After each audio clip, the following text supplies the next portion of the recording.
আসসালামু আলাইকুম ভিউয়ার, চলে এসেছি বাগানে। আজকে আসলে বাগানে আসার মতো অবস্থা না, কিন্তু তারপরেও বাগানে এসেছি। প্রচণ্ড বৃষ্টি, সময়ও করতে পারি না। এখন বাজে প্রায় 6টা। এ সময় এসে বাগানে ভাবলাম যে বাগানে যে দেখি কি অবস্থা। প্রায় লাস্ট 5 থেকে 6 দিন হয়ে গেছে। গত 5-6 দিন ধরেই বাগানে আসার মতো সময়, সুযোগ এবং আবহাওয়া কোনোটাই ছিল না। সে কারণেই আসা হয়নি। তবে ভাবলাম যে আজকে যতই হোক, আজকে বাগানে একটু যাব এবং দেখব যে সবজিগুলোর কি অবস্থা। হয়তো পচেই গেছে, সেই আশায় এসেছি। আপনাদের সাথে শেয়ার করব আমার বাগানের এখনকার পরিস্থিতি এবং কিছু সবজিও হারভেস্ট করব। আশা করি আপনাদের কাছে আমার আজকের ভিডিওটি ভালো লাগবে। যে যেখান থেকে আমার আজকের ভিডিওটি দেখছেন, আপনারা অনেক ভালো আছেন এই প্রত্যাশাই করছি। আমাদের এখানে ঠান্ডা যেহেতু পড়া শুরু করেছে, বাগানের অবস্থা তো খারাপ হবেই। তবে প্রচণ্ড বৃষ্টি এবং এত বৃষ্টি, মাটি দেখেই বোঝা যাচ্ছে একেবারে মাটি ভিজে, বাগানে আসার মতো অবস্থা না। এখনও বাগানে অনেক সবজি রয়েছে এবং সেগুলো দেখা যাচ্ছে যে স্লাগ, স্নেইল নষ্ট করে ফেলছে। তো ভাবলাম যে বৃষ্টির মধ্যে যাই, যদিও অনেক স্লিপারি হয়ে যায় যখন বাগানে এই ধরনের বৃষ্টি হয়। এখান থেকে কিছু সবজি আজকে হারভেস্ট করব। যদিও অনেক কাজ, এখনও অনেক কাজ বাগানে, তবে ওয়েদারটা এত খারাপ যে এগুলো কোনো কাজই আসলে করার মতো না।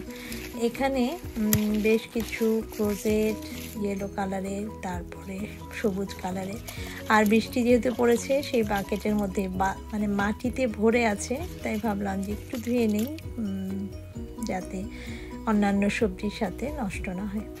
এই লাউটাও রেখেছি। এটা আমার বাগানে হলেও এটা আমি বীজ লাগিয়েছিলাম দোকান থেকে এনে। তবে আজকে এই লাউটাকে আমি কেটে ফেলবো।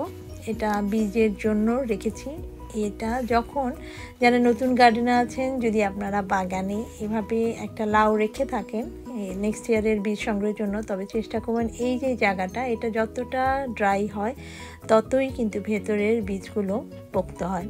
এবং এই পোক্ত বীজটা বা ম্যাচিউর বীজটা কিন্তু পরবর্তী বছর ভালো লাউ হওয়ার একটা প্রধান সত্য। যে বীজগুলো ভালো এবং সঠিকভাবে বীজ সংগ্রহ করা হয়, সেখান থেকে কিন্তু খুব ভালো জাতের লাউ হয়। লাউটা কিন্তু অনেক বড়, জানি না ক্যামেরা ঠিক মতো আসছে কিনা। এবং এই লাউটা, এটা আমার প্রথম লাউ এবছরের ছিল এবং এটা এখন মোটামুটি অনেক শুকিয়ে বা ছোট হয়ে গেছে। আর যে বেগুন গাছগুলোকে আমি প্রায় 2 থেকে 3 সপ্তাহ আগে এভাবে আমার পলিটানেলের ভেতরে এনেছিলাম, সেখানে এতটা ঠান্ডা, এই যে পাতাগুলো পচা শুরু করেছে। তো এগুলো যতটুকু বড় হয় বেগুন গাছের ক্ষেত্রে, যতটুকু ড্রাই হতে হতে কিন্তু এগুলো আরেকটু বড় হয়ে যাবে। এবং আমি তো আসলে অনেকটা লোভীর মতোই করি যে আরেকটু যদি ওয়েদার ভালো হয় তখন করব, এইরকম একটা অবস্থা থাকে। আর যেহেতু আমি পলিটানেলের ভেতরে এনে রেখেছি, সে কারণেই সেটা করা। আর বাইরে যে সিম গাছগুলো রয়েছে, বাংলাদেশি সিম গাছ, সেগুলো দেখে খুবই ভালো লাগছে যে এখনও অনেক সতেজ, অনেক সবুজ এবং অনেক ফুলও আসা শুরু করেছে। যদিও সেগুলো থেকে কোনোই কিন্তু ফল আসবে না। আর এখনও অনেক টমেটো রয়েছে, তবে চেষ্টা করতে হবে যখন একটু অরেঞ্জ কালার হয়ে যাবে টমেটোগুলো হারভেস্ট করে নেওয়ার। সেগুলো কিন্তু পাকতে সুবিধা হয় ঘরে নেওয়ার পরে। একেবারে সবুজ টমেটো, সেগুলো পাকা অনেক কঠিন হয়ে যায়, অনেক সময় নষ্ট হয়ে যায়। এই হচ্ছে বৃষ্টি পড়ছে, অতটা বোঝা যাচ্ছে কিনা জানি না, ঝমঝম না হলেও গুড়ি গুড়ি বৃষ্টি। এখন অনেকটা কমে গেছে, আমি যখন এসেছিলাম তখন আরও বেশি ছিল। বেশ কিছু টমেটো নিয়েছি এবং এখানে রানার বিনস এখনও রয়েছে। আর এখানে আমার তরমুজ, এই মেলনগুলো অনেকটা আমাদের দেশে অনেকটা বাঙ্গি যেটা বলে সেই ধরনের হয়। এটা আরেকটু বড় সাইজের হয়, তবে আমারটা ঠান্ডার কারণে আর বড় হওয়ার সুযোগ নেই, তাই এগুলোকেও কেটে নেব, না হলে দেখা যাবে যে এগুলো শুকিয়ে যাবে বা নষ্ট হয়ে যাবে। পাতাগুলো যেহেতু হলুদ দেওয়া শুরু করেছে। আর এখন তো আসলে বাগানে অনেক কাজ, যেমন যখনই যে সবজিটা আপনারা বা আমরা হারভেস্ট করব, চেষ্টা করতে হবে তখনই সেই পটটাকে বা কন্টেনারটাকে যদি একটু পরিষ্কার করে ফেলি, তবে কিন্তু কাজগুলো অনেক সহজ হয়ে যায়। এখানে যেমন আমি এখানে মেলন গাছে পাতাগুলোকেও কেটে দিচ্ছি। আর যেহেতু এটা গ্রিন হাউসের ভেতরে, সে কারণেই কোনো সমস্যা নেই, বৃষ্টিটা বাইরে পড়ছে। আর এভাবে যখনই যে কাজগুলো করে ফেললে তখন দেখা যায় যে সহজ হয়, এবং একটু সময় হলে এগুলো যখন ড্রাই হয়ে যায় তখন কিন্তু সেই জায়গার মাটিটা অনুর্বর হয়ে পড়ে এবং শিকড়গুলো তুলতে অনেক কষ্ট হয়। আর এখন যেহেতু একটু নরম আছে এবং গাছগুলো একেবারে ড্রাই হয়ে যায়নি, সেজন্য কিন্তু শিকড়গুলো তুলে ফেলা অনেক সহজ। এখানে এভাবেই করেই প্রত্যেকটা কন্টেনারকে কিন্তু এখন খালি করে ফেললে অনেক ভালো একটা কাজ হয়ে যায়। আমি এখানে আসলে সময় করতে পারি না দেখেই তোলা হয় না, সে কারণেই যখন আসি চেষ্টা করি যে একটু যদি কাজগুলো এগিয়ে রাখা যায়। আর একটু সবজি হারভেস্ট করছি, তো দেখলাম যে বেগুনগুলোর কি অবস্থা। বেগুনগুলো এখনও ভালো আছে এখানে এখনও মোটামুটি আমার প্রত্যেকটা বাকেটের মধ্যেই কিন্তু বেগুনগুলো এখনও হচ্ছে এবং বড় হচ্ছে। এখানে আরও কিছুটা দিন দেখি যে এই বৃষ্টিটা যদি চলে যায় তখন হয়তো আবার যদি এক ঝাপটা রোদ আসে হঠাৎ করেই, তখন দেখা যাবে যে আরেকটু গরম পড়লে সেই দফাতেই কিন্তু এই বেগুনগুলো মোটামুটি আরেকটু বড় হয়ে যাবে। এখন যেহেতু যে গাছগুলোতে ফুল রয়েছে সেগুলো থেকে কিন্তু তেমন ফল আশা করা যাবে না। আমাদের ইংল্যান্ডের ঠান্ডাটা এমন হয় যে ঠান্ডা মানেই কিন্তু ঠান্ডা, একেবারে পাতাগুলো ভেতরে ভেতরে পচা শুরু হয়ে যায়। যতই সতেজ সবুজ থাকুক, প্রত্যেকটা গাছকেই এই সময় থেকে আরও কিছুটা আগে করা যেত, তবে এবছর যেহেতু একটু আর্লি আমাদের এখানে মনে হচ্ছে ঠান্ডাটা পড়ে গেছে, সে কারণেই সেই সময়টুকু আমরা পাইনি যে ওয়েদারটা ভালো খারাপ সব মিলিয়ে করতে করতেই দেখা গেছে যে ঠান্ডাটা বেশি পড়ে গেছে। এখানে বেগুন গাছগুলোকে আরেকটু কয়েকদিন রাখবো যাতে আরও কিছু, আমি আসলে যখনই দরকার হয় তখন এসে একটা দুটো তিনটে করে পেরে নিই।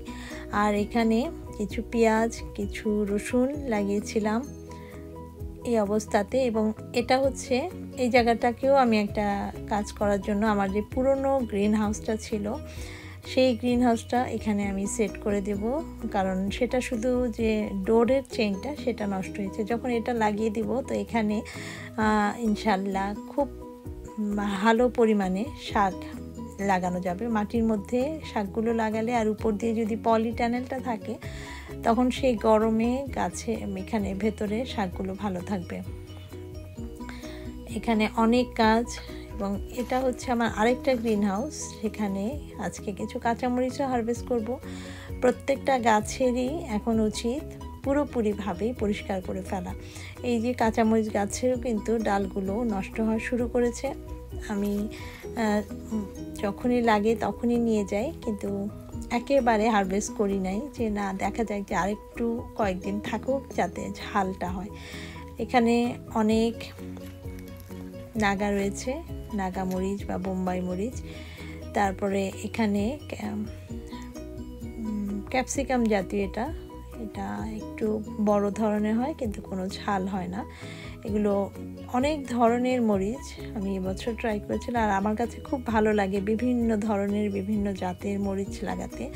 আর যেগুলো স্পেশালি ঝাল নেই সেগুলো খুব ফ্লেভার থাকে, সেগুলো বিভিন্ন যেমন পাস্তা, তারপরে ফ্রাইড রাইস দিয়ে এবং বিভিন্ন চাটে সালাতে এগুলো দিয়ে খেতে খুব একটা সুস্বাদু একটা আইটেম হয়ে যায়।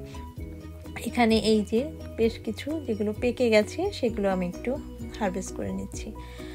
আরও কিছুদিন বড় হোক এই আশাতেই রেখে দেই, অনেকটা আশায় আর কি, যে আরও কিছুদিন থাকুক, হয়তো একটু যদি গরম পড়ে তবে যেগুলো রয়েছে সেগুলো মোটামুটি একটু বড় হবে।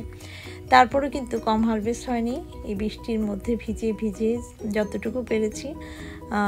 এখানে আরও ভেতরে তো অনেক সবজি এখনও রয়েছে, তবে যখনই ওয়েদারটা একটু ভালো হবে তখন আমি মোটামুটি চেষ্টা করব বাগানটাকে পরিষ্কার করে ফেলতে। এই হচ্ছে আমার বিকেল বেলা, এখন বাজে প্রায় 6:15। এই সময়টাতে দেখতেই কিন্তু সন্ধ্যা হয়ে যায়। আগে যেখানে আমাদের এখানে প্রায় 9:30টার মধ্যে সন্ধ্যার মাগরিবের নামাজ হতো, আজান হতো, আর এখন সেটা মানে 7টার আগে চলে এসেছে, 6:45-7টার মধ্যেই কিন্তু আজান হয়ে যাচ্ছে। এই হচ্ছে আমি যে তরমুজটা সেটাও কেটেছিলাম, অনেকটা আমাদের দেশের বাঙ্গির মতো। অনেক সবজি কিন্তু হয়েছে আলহামদুলিল্লাহ। এই ছিল আমার আজকের ভিডিও, আপনাদের সাথে শেয়ার করলাম। বাইরে এখনও কিন্তু 6:15 বাজতে না বাজতেই সন্ধ্যা হয়ে গেছে। ভালো থাকবেন এবং সবাই আমার জন্য দোয়া করবেন। Thanks for watching. আল্লাহ হাফেজ।